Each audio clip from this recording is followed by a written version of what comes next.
Hi guys! Welcome to my YouTube channel, Ramel Gonzales. And today, sabi ko ngayong araw, demo ko sa inyo ang pinakabago at pinaka-latest natin na all-new Suzuki Espresso 2026 year model po. So, ayan. So, sabi ko may mga 2026 na tayo po na year model po sa Suzuki Espresso po natin na demo ko sa inyo po. So, sa mga nagtatanong po kung ano bang pinagkakaibahan po ng Suzuki Espresso 2025 saka 2026 po na year model po. So, ito po. So, ito po i-demo ko sa inyo yung color gray natin na Suzuki Espresso EGS na talagang wow! Sobrang mabili, sobrang mabenta ngayon po sa market natin. So, ito po, nakikita nyo po, same pa din po sa dati natin po na mga units po. Okay? So, ito po yung labas na Suzuki Espresso natin po na 2025. And just of course, demo ko sa inyo po. Pakita natin kung ano po yung mayroon po sa loob po na Suzuki Espresso po natin po. So, ito.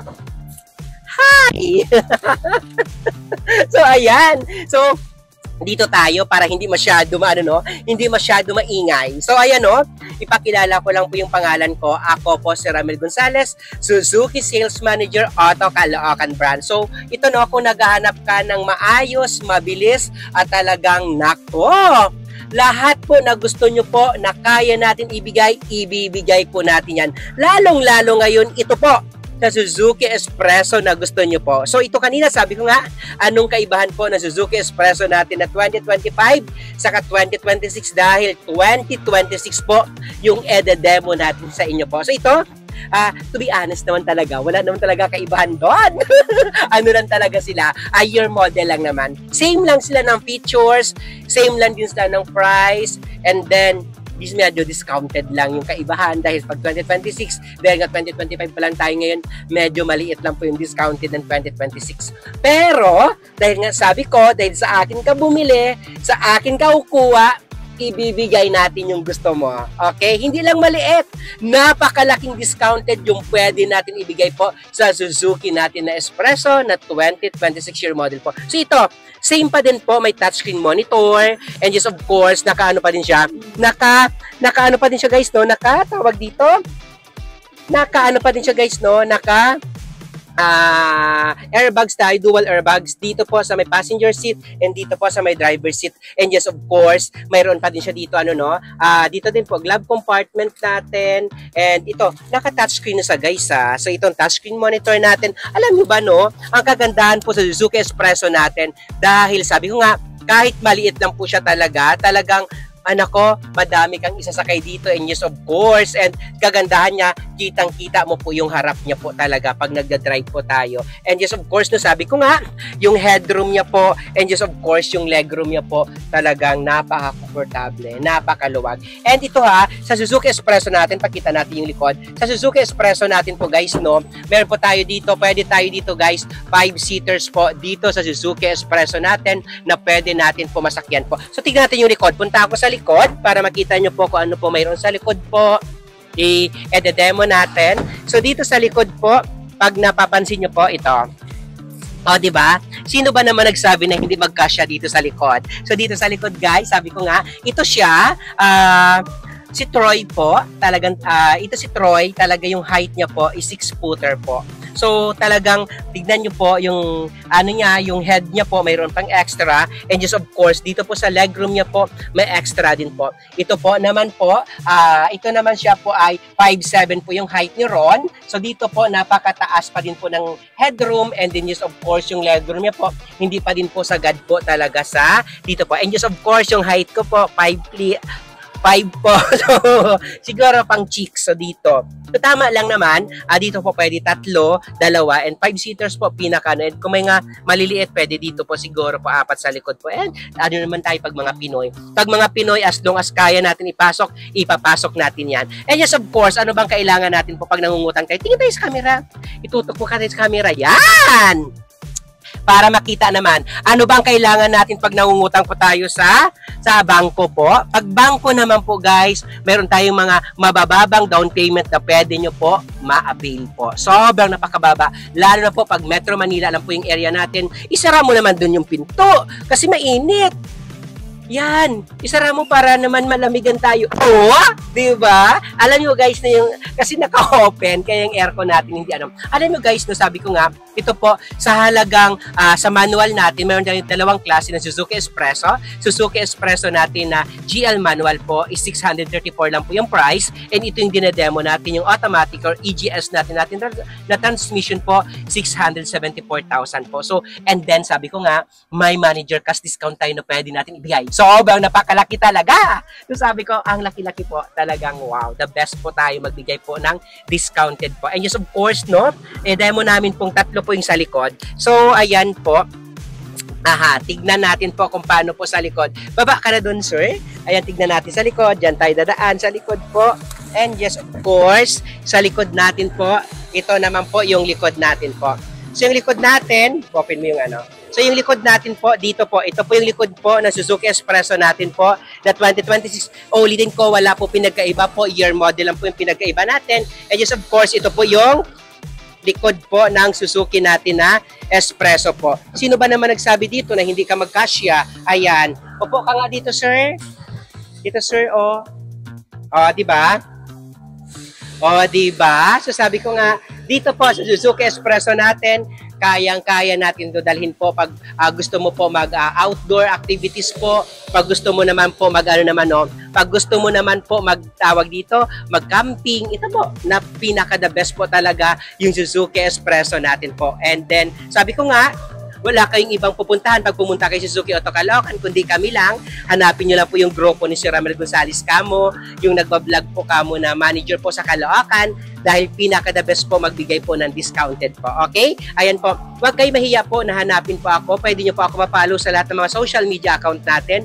Mayroon po tayo Facebook account po na kung anong pangalan ko dito po sa YouTube channel ko po na Ramel Gonzales. Ganun din po yung pangalan ko po sa lahat po ng mga social media account po. Mayroon tayong Facebook account, Facebook pages, Instagram, saka TikTok account po na Ramel Gonzales po. Okay? So ayan, halika dito, Troy.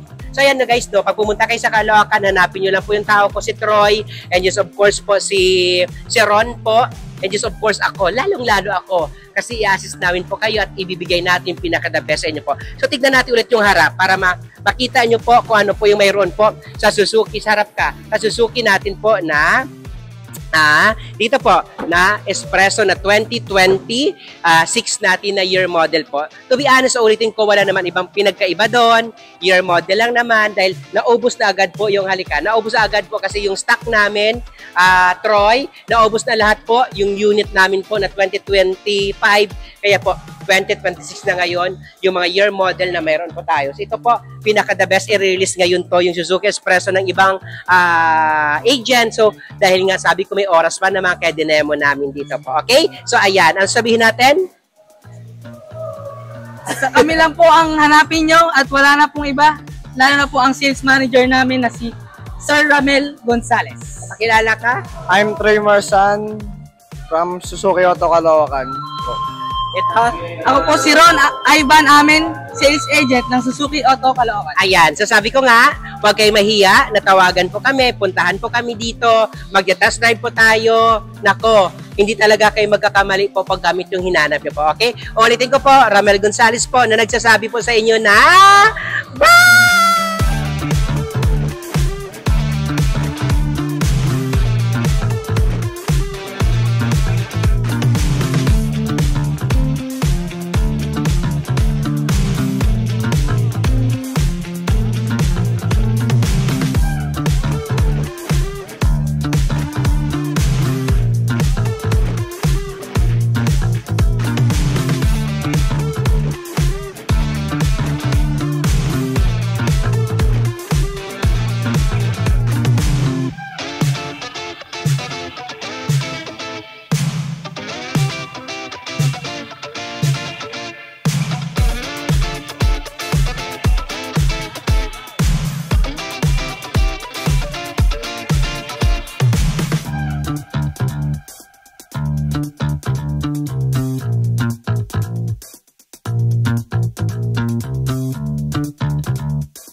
Bye!